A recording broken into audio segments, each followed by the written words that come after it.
We recently acquired our first education animal. So it's an ambassador that will travel with us into schools to help teach children about how to live in harmony with animals.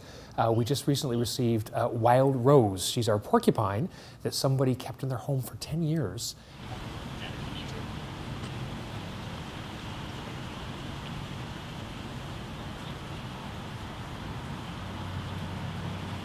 So Wild Rose is 10 years old, which for a porcupine is pretty old. They only live 8 or 10 years in the wild, but they can live with good care up to 18 years in captivity.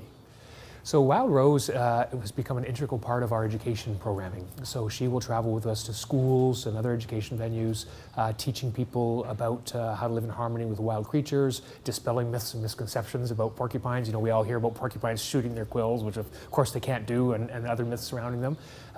But she came to us because somebody had her in their home. And of course, it's never a good idea to keep wild animals in your home.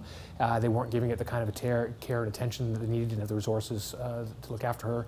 And so a couple of zoos were offered the porcupine that weren't interested, and we were called to see if that's something we would entertain, and she's become a valuable part of our education team. And she's quite calm, and when we're handling her, our staff, and particularly Carly, there are no quills on the underside, so as long as she's holding her gently from underneath, she's not at any risk of getting poked by those sharp quills. And children are very safe, but ultimately are very surprised to realize they can get that close to a porcupine.